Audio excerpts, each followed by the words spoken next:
Good morning, everyone. It is now 8 o'clock. I want to welcome you to our RCLLG monthly meeting. I'm looking forward to our presentation on AI this morning. My name is Mary Lee Abrams. I am the mayor of Maplewood, despite the agenda, which has assigned me to being the mayor of Shoreview, which I don't think Sue Denninger would really appreciate. I'm the mayor of Maplewood. I am also the president of RCLLG. I am excited to have all of you here. This is part one of a three-part series on AI. And in order to do just a little bit of an introduction, we have a really packed 1 hour. I want to make sure we get to our speaker quickly. So if you could answer this question in the chat, what is your favorite fall thing? I'm going to put in the chat that mine is, I have one pumpkin latte and I make sure I sit in front of a fireplace. So that would be my one favorite thing. So if you all would put in your favorite thing about fall, because it's turning, the leaves are turning. And then I'm going to turn this over to Mary Wynn, who is our staff person. She is with Fusion Learning Partners, and she is going to introduce Dr. Alan Shark. Mary, I'm going to turn it over to you. Hey, great. Thanks so much, Mayor Abrams, and welcome everybody to the Ramsey County League of Local Governments monthly program. As Marilee said, I'm Mary Wynn. I serve as the CEO of Fusion Learning Partners. And for those of you who may not be familiar, Fusion Learning Partners, we are a nonprofit organization. We've been around for over 40 years. Our mission is to serve the public and civic sector with educational events, programs, and services that inspire innovation for the greater good. So what better example of that today as we're talking about AI? In fact, Fusion Learning Partners for over 40 years, one of the things that, in addition to serving organizations like RCLLG, one of the things that we have been doing is serving the public sector government specifically around technology. And we've been doing that, again, as I said, for 40 years through our government IT symposium, which is going to be happening again this year, although we're changing a little bit the format and creating a leadership summit and symposium, which is exciting. One of the things, though, in the past couple of years, we've really expanded our work with the government technology sector by bringing on board the Public Technology Institute. Public Technology Institute has also been around for over 40 years, serving local governments around their technology needs. And Dr. Alan Shark, who is on our staff now, he has been leading the Public Technology Institute, or PTI, for 20 years now. And he brings over 30 years of experience in technology and public management. He's also a recognized author, speaker, blogger, podcast host, and he's really spent the majority of his career in this space. And so he also teaches at the Schar School of Policy and Government at George Mason University. And then he's also co-chair of the Standing Panel on Technology Leadership for the National Academy of Public Administration. So we are very grateful to have Dr. Alan Shark both on our team at Fusion Learning Partners, but also here with you today. I also want to welcome, we have Public Technology Institute members and participants from across the country who are joining us today. So this is exciting because we have, our Ramsey County League of Local Governments members here today, but we also have a broader audience.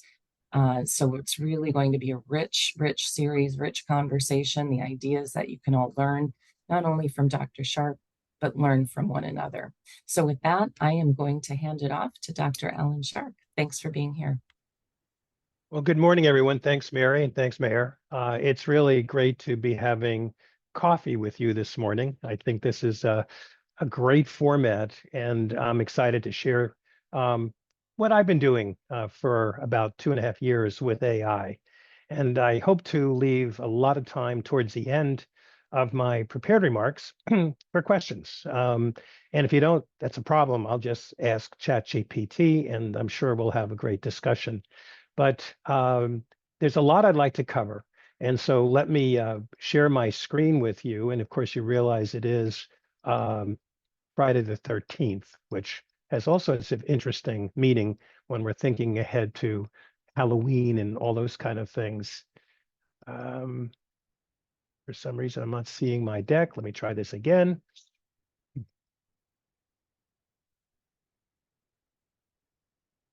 There we are.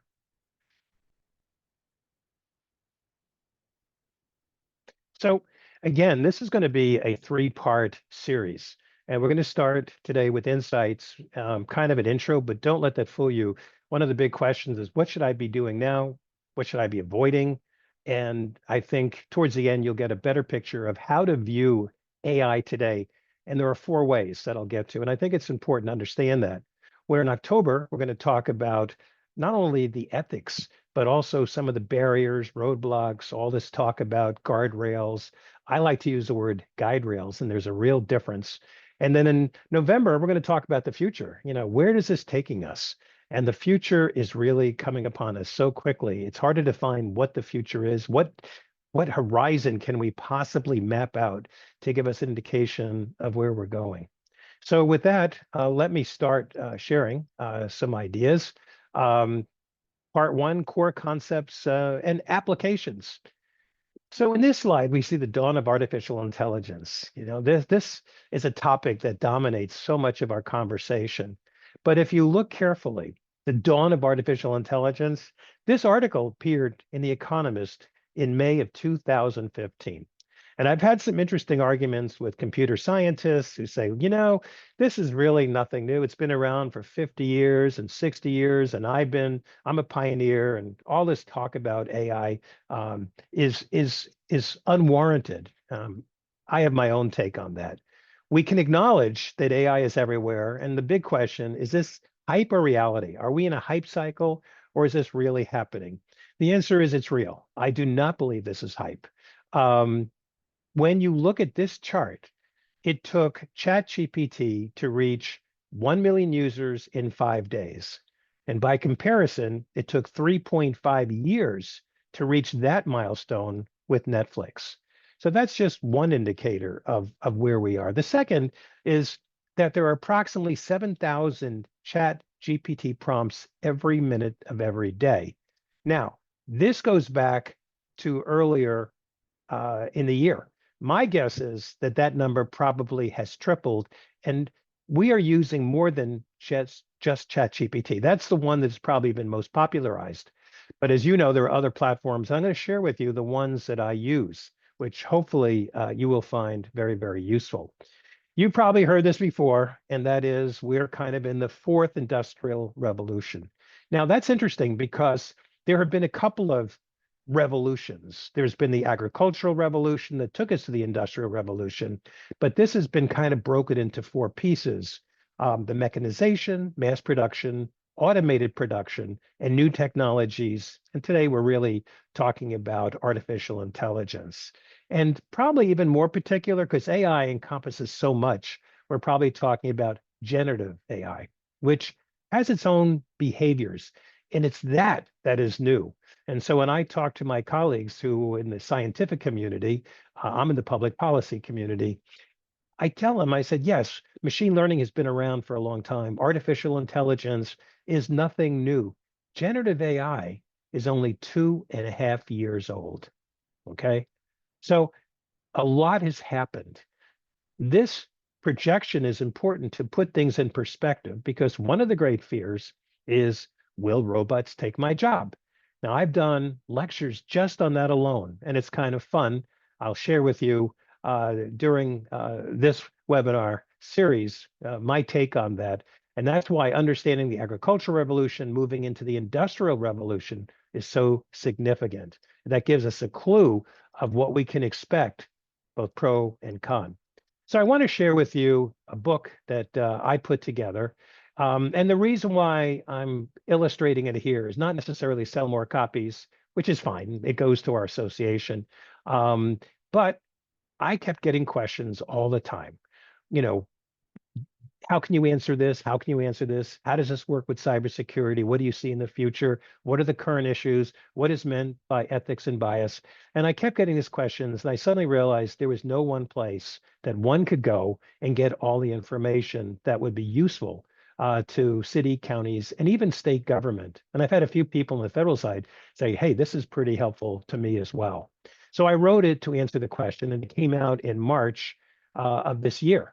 So the reason why I wanted to share this with you, it is a way to show how we as individuals using it correctly can be incredibly productive and maybe creative.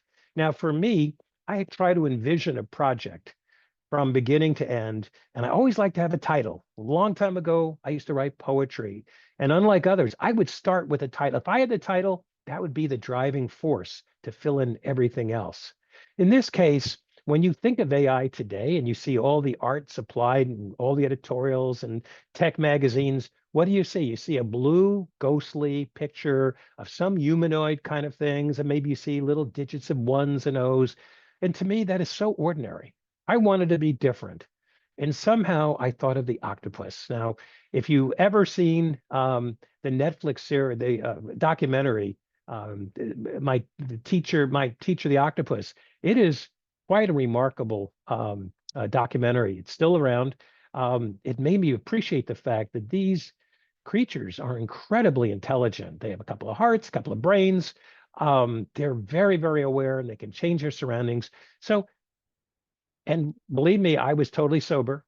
I asked ChatGPT, in this case, DALL-E, which is part of that, please draw a picture of an octopus sitting atop of masses of data, both structured and unstructured, including social media.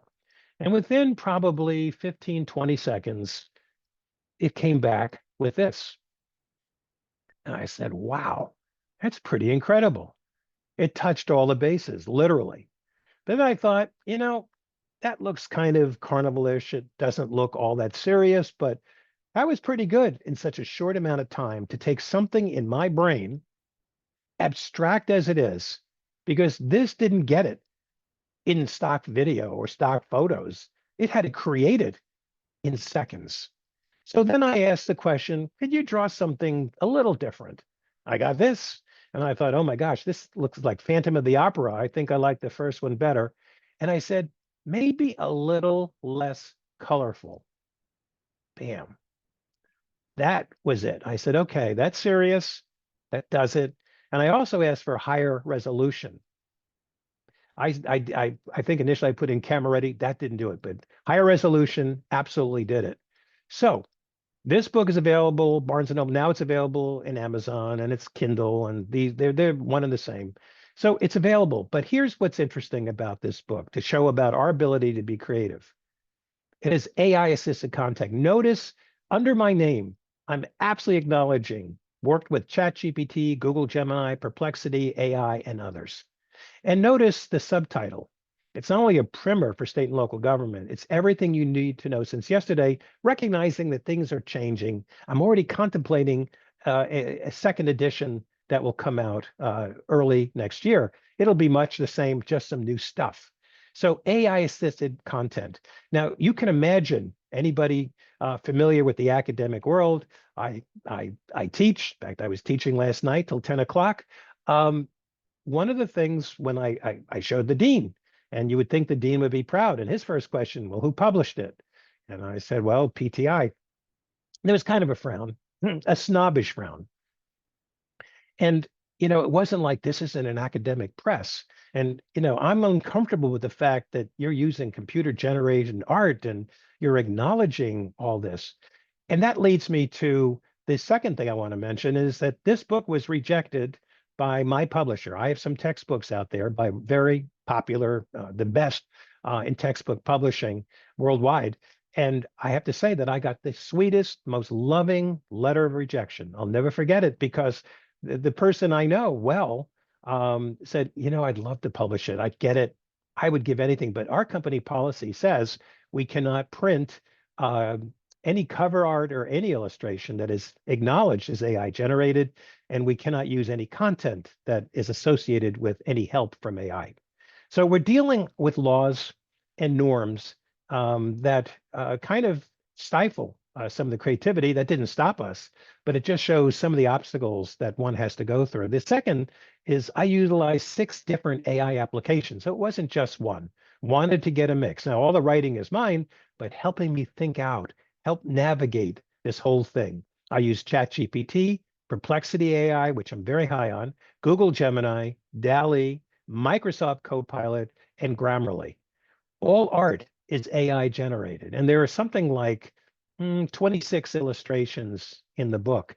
And I must admit, I struggled. I wanted diversity, both male, female, racial diversity. And that was a struggle because usually the default was all white.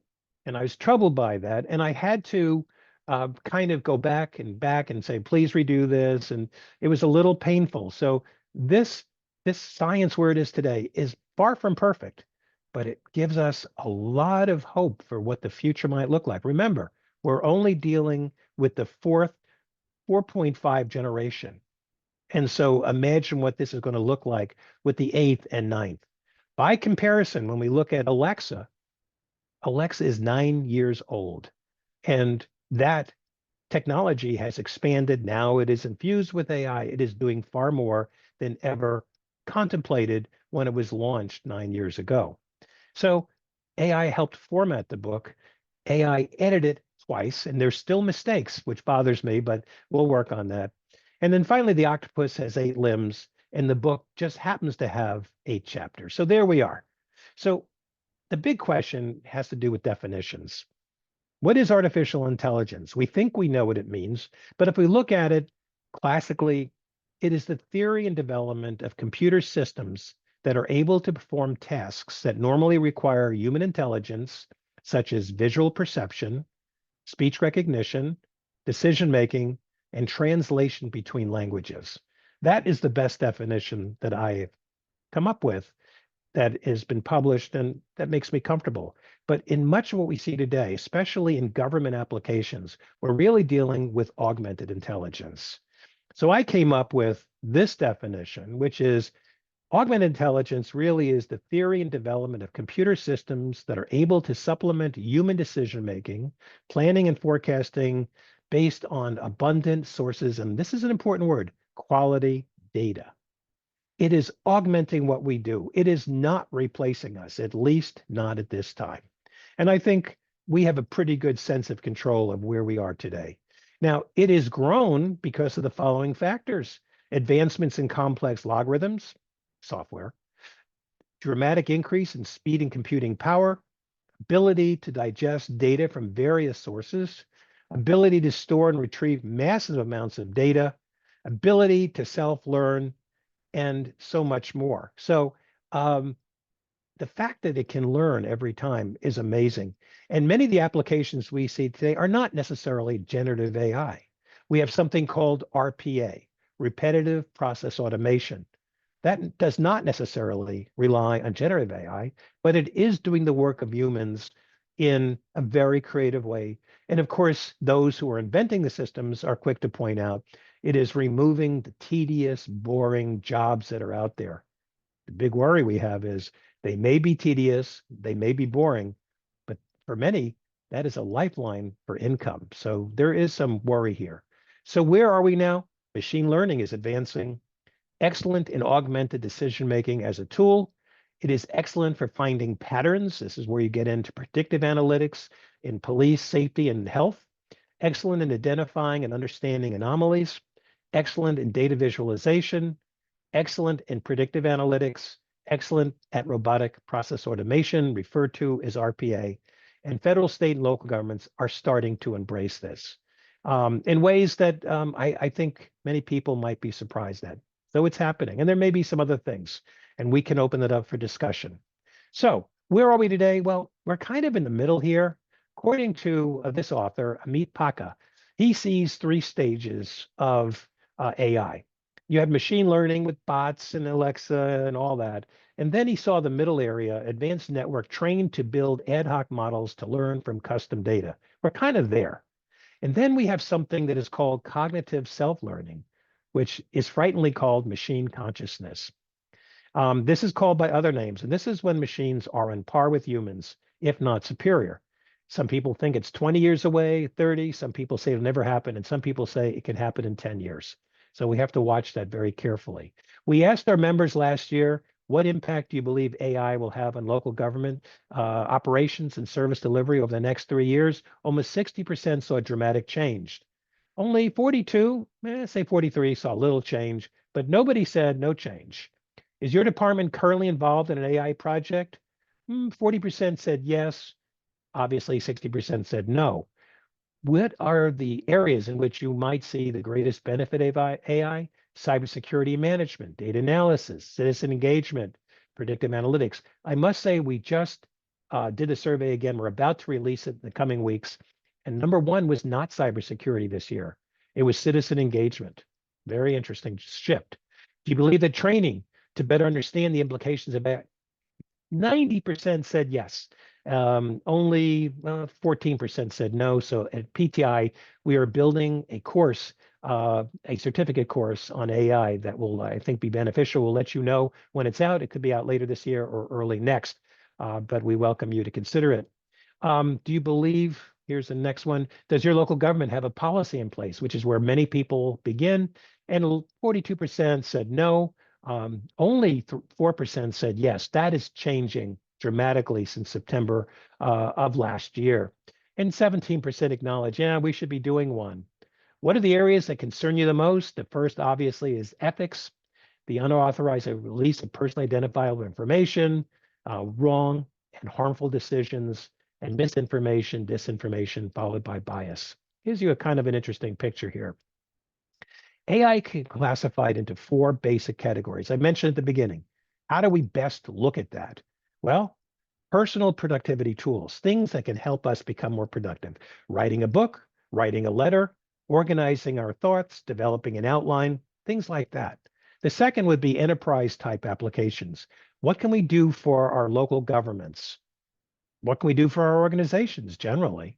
And third would be, and this is kind of another cut, we need to understand the difference between open AI systems, not the company, and closed AI systems. If we understand these 4 things, I think we can better navigate AI as we are confronted with it today. So let's start with AI for personal productivity and creativity. These are things that you're probably using today, regardless if your entity lets you or not. So we're dealing with AI tools that help one write better, serving as a personal editor, to help us organize our thoughts and create outlines, to help summarize meetings both live and virtually. I believe this meeting is utilizing Zoom AI, which will summarize. It's going to take what I say. I'm fascinated to see how it interprets what I'm saying.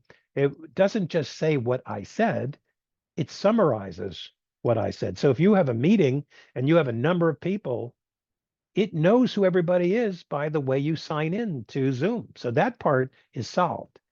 And then it can distinguish because it knows who's speaking at what time. And then it can take the information and it can process it and it can summarize it. That is pretty powerful.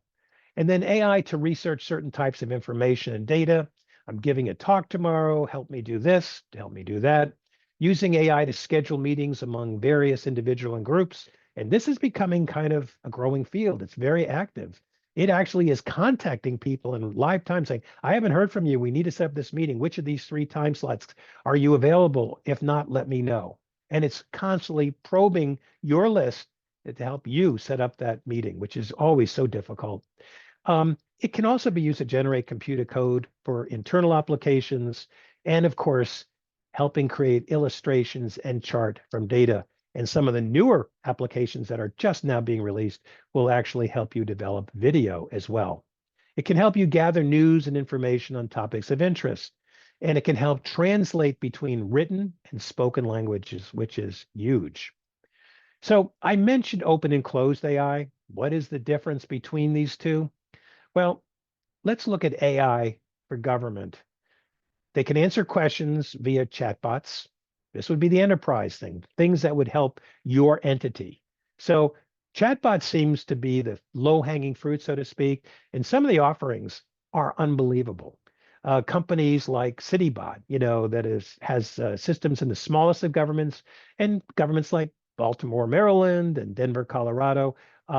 They're doing some cool things and answering citizen questions in different languages. It has moved from voice response, which means it detects a question and an answer, it anticipates, and it will then choose among 1 or 5 pre-programmed responses. That is classical voice response, been around for 30 years. AI is taking that to a new level. It's not just canned 5 responses.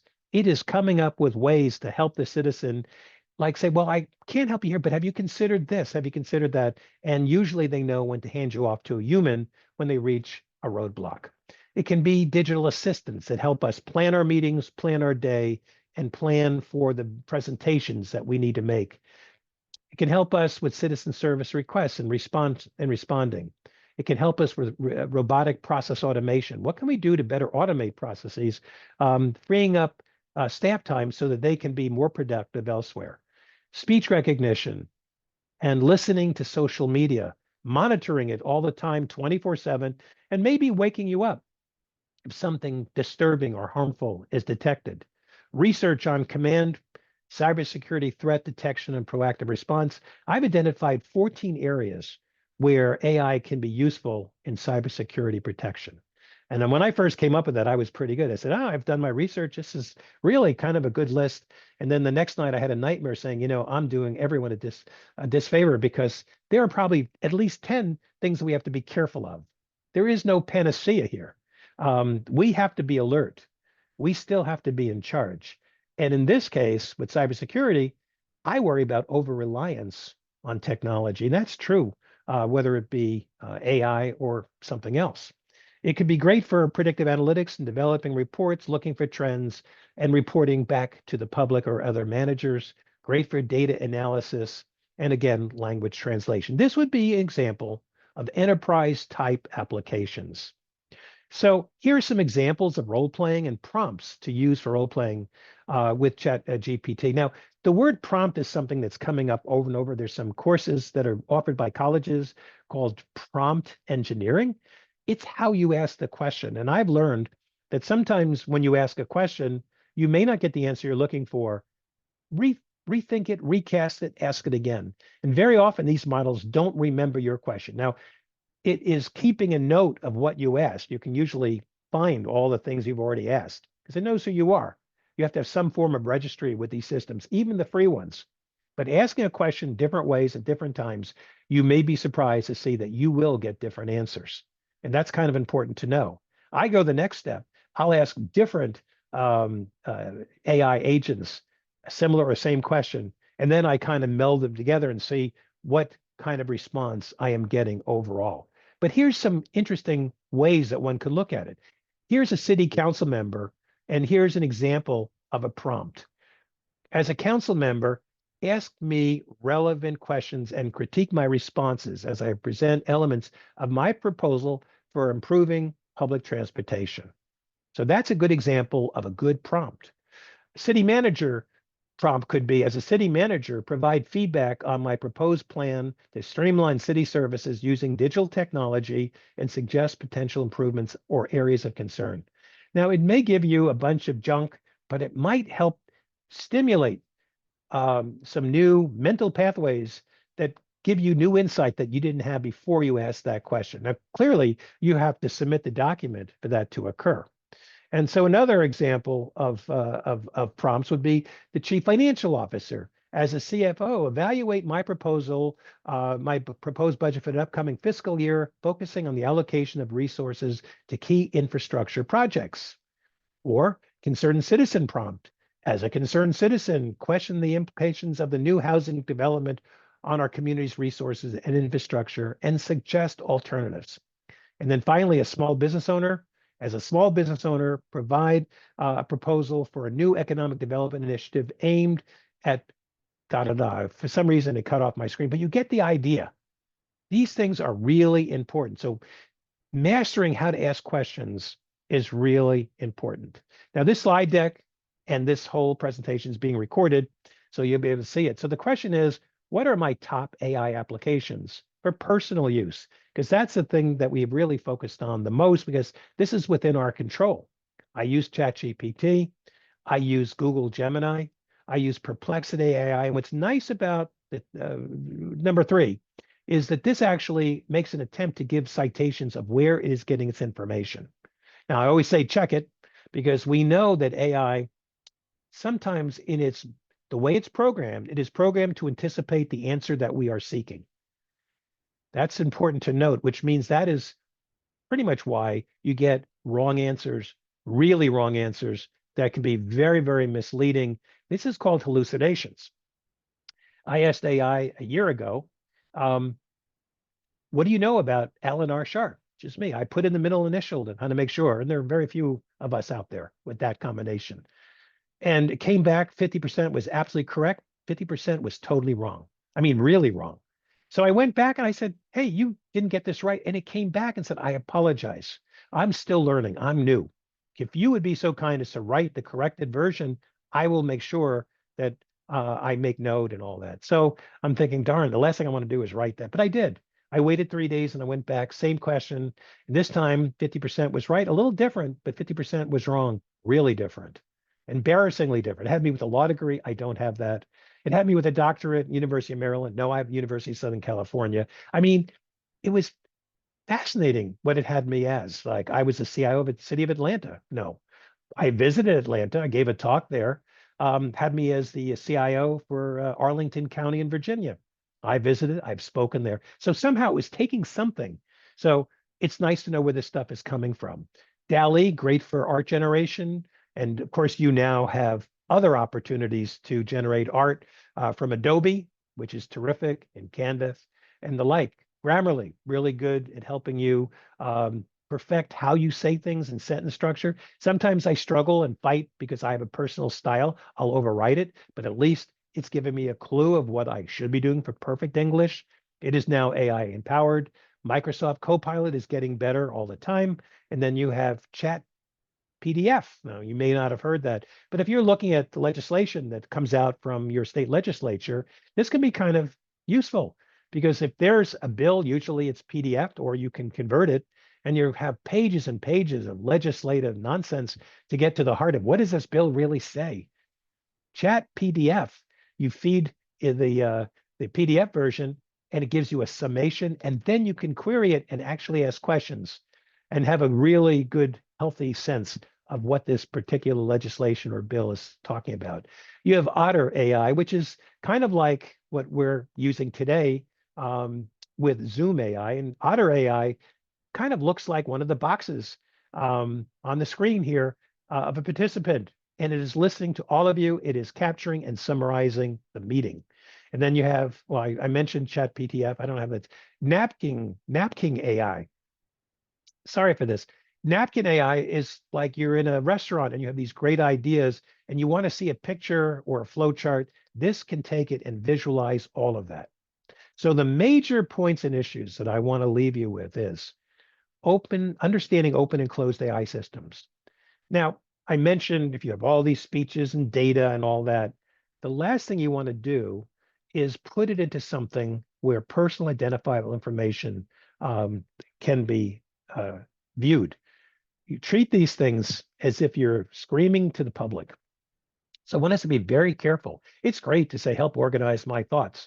But the last thing you want to do by comparison is give any kind of database to try and get more information about trends and patterns and predictive analytics by putting in any kind of personal identifiable information, which could be a personal address, some names, social security numbers, all that kind of stuff. That's where we run into problems. So open systems can help us like right brain, left brain. It can help us better understand things from a creative way. Closed AI systems don't go beyond your domain. So you need to find applications and vendors willing to certify that they don't go outside to the worldwide web or the outside internet. In a closed AI system, these things look very much like the products we use today, but they are confined to our domain. So we have relative sense that when we ask these queries, that it's not going out and it's not, no other database outside of us is getting that information.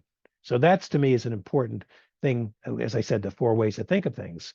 Think of data classification and integrity and security. Data is important. If you have poor data in these private domains or even the public domain, you're not going to get very accurate information coming out. Although it looks terrific, it comes out really fast, well formatted, it can be incredibly misleading. We've got to be the super analysts. We've got to be the people to verify and check what it is giving us. We need to have the need for guide rails and not guardrails. If you go to Route 50, which is a great publication, I write now a monthly commentary. And if you go to Route 50, just put my name in there, you'll see I did a piece about the difference between guide rails and guardrails. So many people talk about guardrails, and that has a chilling effect. So many of these policies, are there to protect government, to avoid and minimize risk. I understand that, but there's so many upsides to the use of AI, in particular generative AI. We need guide rails. What can we do? And of course, we have to know what not to do. But guide rails should encourage us. Every local government, every state agency should have an AI community of practice. Everyone should have somebody in charge to kind of share information. And when somebody comes up with a new offering and say, hey, did you know it did this? Hey, I tried this and this is the result. Everyone benefits because this is a tool that's not going away. It can help spread, and we need to become more productive, more responsive. And this is a way to do it by sharing and experimenting, whether it be a sandbox, which is a safe, guarded area where it does not go beyond certain confines, and or it is in a closed environment like a closed AI system. We need to be able to use this for personal creativity and productivity. Most people today are using it now. And then AI for operational applications. And I'm saying think chatbots and data analytics. Those are the two things that today are getting the most attention. And then again, we need to build sandboxes, places, playgrounds for experimentation, but we need to share it because many of these things are for individuals. And then keeping vendors accountable. A lot of this is out of our control. We're not inventing this. This is not something where we bring in a group of great programmers and say, hey, build me a generative AI system. It costs billions of dollars. There's only 5 companies that can possibly afford it. And it may be after a year or so, there will be 3 because it is that expensive. It sucks up that much power and energy. We have a coal plant that was about to be discommissioned in West Virginia that now has been recommissioned because of the need for greater energy to supply all these data centers that keep these systems alive. Our vendor community need to be accountable. We need to work with them because our choices are dependent on what it is that they are offering. And then learn the art of the prompt, learn how important it is to ask a question, ask it different ways, different times with different kind of systems. And then I want to go back. There's probably a number 9. The other point I want to make, and I'll make this on the slide that I will share later with you all, and that is we've got to recognize the cost of all of this. Right now we're seeing all these free offerings that are wonderful. Try this for free. This is included in this. This will be part of your search engine from now on. This is expensive, and many IT managers are wrestling with who gets the premier licenses, whether it be Copilot, Perplexity. I mean, they've got to make a living. They cannot offer everything for free for that much longer. They're doing this to kind of sensitize the market to its possibilities, get people excited. But ultimately, these are businesses, and they've got to have some form of revenue. And right now, they're doing it on investor speculation. So there is a cost to this. We've got to figure out who gets to use what, where. Just like you configure computers, you have different kinds of setups. Well, you're the heavy user, you get the primo configuration.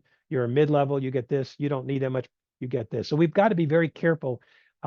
We want to make this available, but we've got to be mindful that there is a real cost in all of this too.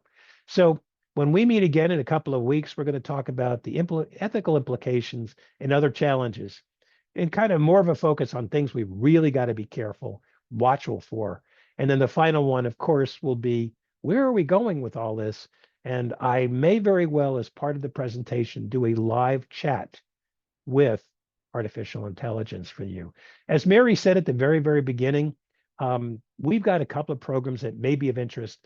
We have running a certified government CIO certification program at Rutgers University for the last dozen plus years. This year, on March 19th, we're going to create a Midwest cohort. So if you're interested, just go to the website. These are great certifications. Whether you are a CIO or not, you don't have to be a CIO or Director of Information Services to get the certification. We also have one on technology leadership, and we have a new one on for digital service professionals that you might find interesting. That is totally interactive in terms of being asynchronous. So you can take it at your own time and pace. There's no beginning date. You can start at any time. All the information you can find on our website.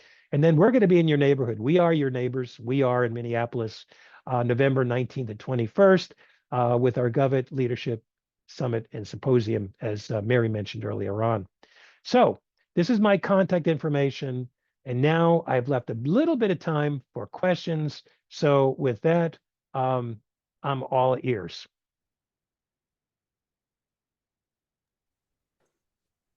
Dr. Sharp, thank you for that wonderful presentation. As everyone is coming back on to their screens, does anyone have any questions? Let's see, do you want to raise your hands and I'll look? Get a lot of people on this Zoom. Jan Jensen, Yes, council member from City of St. Anthony. Yep, thank you very much. Awesome presentation. This is the second type of presentation that I've seen yet this year. The first one was at the League of Minnesota Cities annual conference in Rochester in June. One thing that jumped out at me that I'd like you to possibly answer, if possible, is that you talked about your AI ability to summarize reports. Is there a way that we could get a summarized report from today's pitch that you gave us? And we could get a copy of that? I will that check. Way I can take it back and share it with my city council?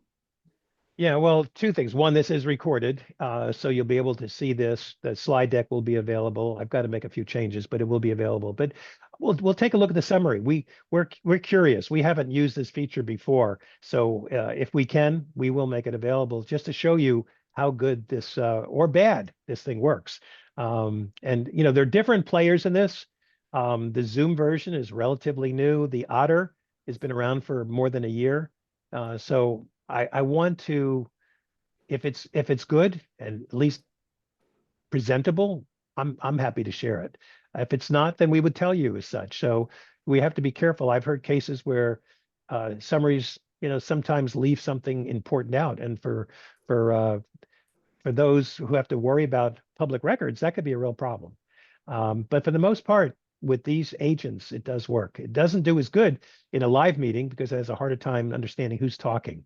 So there you have to have microphones and it's got to pick up who's speaking at any time. Now, if you have dedicated mics, it can do the same thing that it can do on a Zoom call.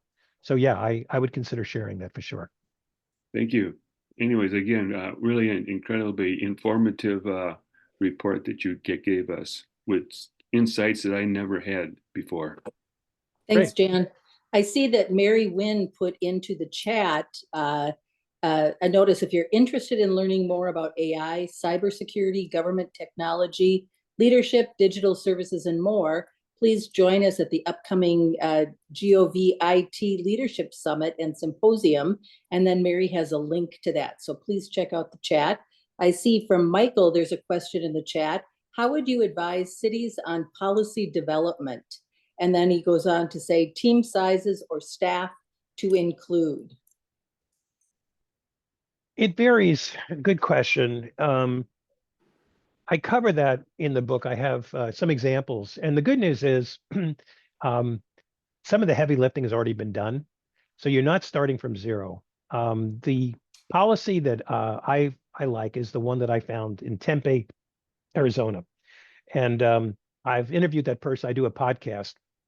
And I've interviewed the person who did that, who was a chief data officer and chief geospatial person all in one.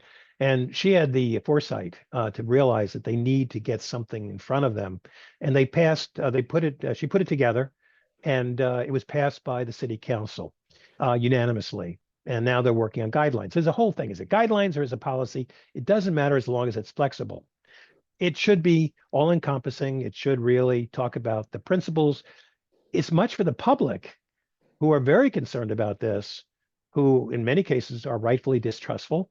They were distrustful of government even before AI. This, in some cases, may not help, but hopefully it can. As far as who should be involved, everybody should be covered under the policy. In terms of involvement, I find the more people you have drafting something, the longer it's going to take and the more muddled it might be. So my answer might be take a look by doing a good search out there. One good resource is the city of San Jose has a AI government alliance, AI alliance. They are very active. I believe it's free to join for local governments. And they have kind of a library that you can look at. So there's plenty of examples. Look at the examples and say what works for us and kind of take a look at it and then bring people in to share with them, say, this is what we're thinking. This is a draft. How do you feel you can operate within this? What isn't addressed that you think might be addressed? So when you get people involved, and you should, it's probably after you've got something for them to react to, starting from zero. And I think the good news is you don't have to start. That work has been done. There are many great examples out there. Thank you for that. Noelle Bakken from the city of Roseville. I know you had your hand up. I did, and I actually just put my question in the chat, but I just mentioned it's a little concerning to hear that they had to reactivate a coal plant to power these data centers. And I was curious if you think that the power required for this computation is going to start to decrease as the demand is increasing, because we're already kind of in a crisis where we need to start transitioning away from fossil fuel energy generation and that kind of thing. And adding in this really energy hungry tool is a little bit of a big deal. I think the pressure on our grid is really great. And we have other technologies that are going to increase the demand as well. So I don't have a rosy projection, and I'm not an economist here. I raise the issue because it is a problem.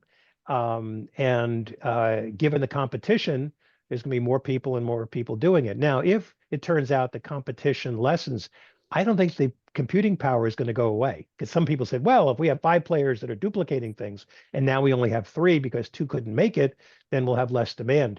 My guess is not totally, because this is on an upward curve. More and more people are requiring this technology. So it puts pressure on whomever to produce more computing power. And we're only at the, this stuff that we're using today that we find totally new is only 2.5 years old.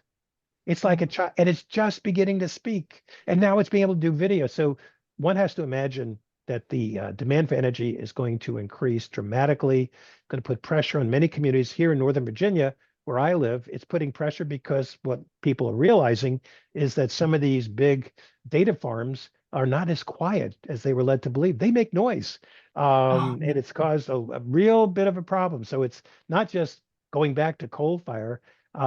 It's also the growth of these data farms, and it's a problem.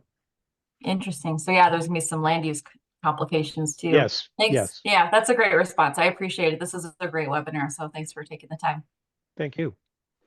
I see Michael Folds, IT with the city of Maplewood.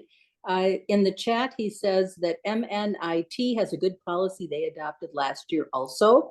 And then he's got the link there. So please check on that in the chat. And Noelle, do you want to, you put in something very interesting in the chat that people might want to know more about. Do you want to tell us about it? Go live on screen? Thanks. Sure. Yeah. If you click the bottom of your screen, I don't know if you've ever used AI Companion, but we enabled that for this meeting as seemed appropriate. And I was testing it out. You can enable it by clicking bottom of your Zoom window and just ask questions about things that Alan discussed, and say you missed something. It can kind of tell you where you what you missed and summarize points that Alan made. It's really neat if you want to try it out. It's really scary because I talk very quickly. Right.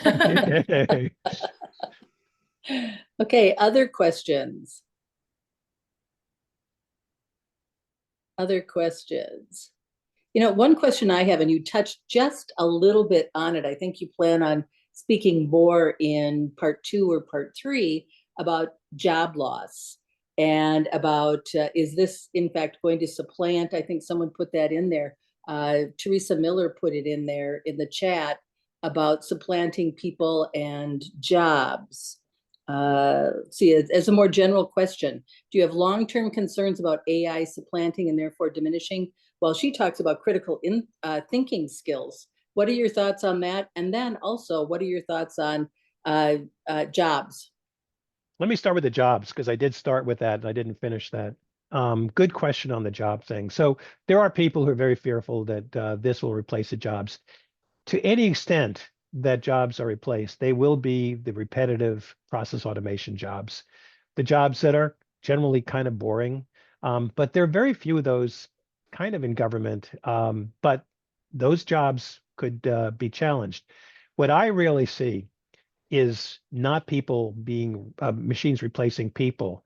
What I do see is perhaps a slowing in the growth of new hires. So in other words, somebody leaves a department, someone leaves your government, you may be less prone to replace somebody because now the other person has become so much more productive because they're using these tools and suddenly they can do far more than was ever imagined. So what I see is that through natural attrition, there will be backfilling through systems and machines and people having greater skills to become more productive. And therefore, it could slow the growth of new hires. So for graduates and people trying to enter the field, they may have a challenge in that end. But I do not see in any massive way that these machines for the immediate future, next 5 years or so, will be replacing humans. They will augment what we can do if we can afford it, which is the second point. Can we afford it? Now, what's interesting, big picture thinking here, is that there has been a great discussion among economists between what happened between the agricultural revolution and the first phase of the industrial revolution, because there was tremendous displacement, very serious displacement, where you had people literally getting killed. You get the Luddites and all that. They were not anti-machine. They were anti being not taken care of by their government, which started in England. They've been mischaracterized in terms of what it was that they were really fighting against. But the economists will say, well, in any change, yes, there will be some upheaval, but there will be new jobs that we haven't even thought of today that will come about, and that will be overall good. People will find these new jobs, maybe be retrained. That's what they say. I don't agree with that this time because the rate of change is so rapid with this new technology that even though there will be new jobs, things that we haven't thought of today, they will be there won't be enough of them quickly enough for any kind of massive displacement if that was to occur. So we shall see. But given the expense and given where we are today, I think we can say we're okay for the foreseeable future. What about critical thinking skills? Our critical thinking skills. I worry about that as a professor wearing that hat. You can imagine the discussions in our faculty meetings when people are saying, this is the end of our profession. We're dumbing it down once again.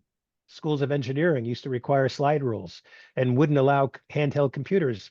And when they first came about, they said they cannot use them in class. And that battle was won and lost. And now everybody has their handhelds. So the computing power in our hands today is amazing. Will it dumb us down? For some, it will. It will make certain people lazier, but it will make other people far more creative. It really comes down to personal choice. And we've got to, as parents, as managers, we've got to insist that people remain challenged, alive, and just don't take things for granted.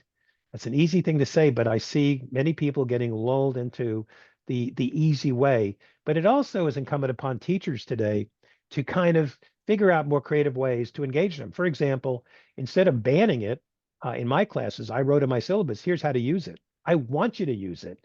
I want you to organize your thoughts. And they've been very grateful. I said, when you do a prompt, I want to see the prompt that you asked.